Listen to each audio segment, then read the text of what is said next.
Shalom Aleichem. Everyone should have a wonderful Shabbos. I wanted to share just a few words on the Parshah.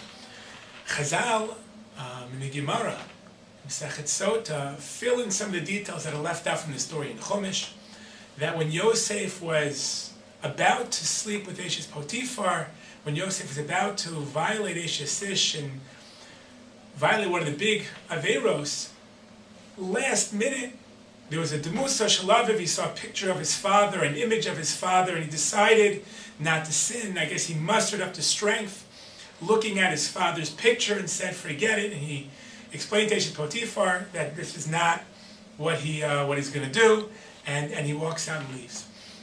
And I wanted to share two quick hashkafic conclusions from this medrash. The simple one, what the most Chachmei Musar point out, is that one person, every person, when a person has Yetzer Haras and challenges, they should have some type of last-minute weapon in their back pocket, a picture of their father, some image, something that if their Yetzer Hara is acting up and they're struggling and being challenged, they can get past it. For Yosef, it was picturing his father, and that did it for Yosef, and we too should have something that enables us to plow forward, progress, and move on, and not be subject, not to sin, not fall to the Yetzer Hara, but be successful.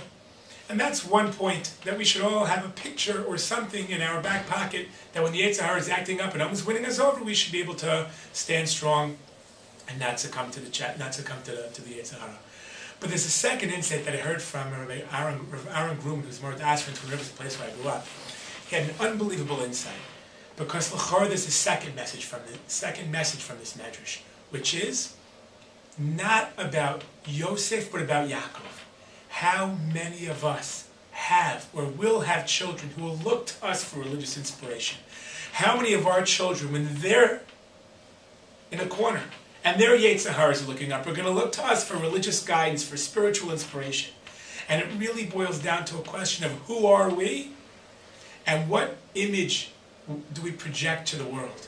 How many people look to us for religious guidance? Not in an arrogant way, I want to show everyone how firm I am, but I want to represent values that objectively should be inspiring to others, just like Yaakov represented values that were inspiring to Yosef.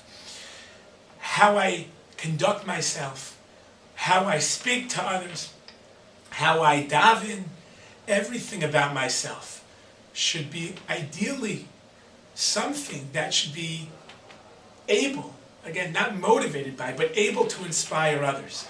And as we celebrate the Shabbos together, and Mirz Hashem, many, many more, we should use Shabbos as a time to ask ourselves, are we growing religiously the correct way? Are we growing spiritually the right way?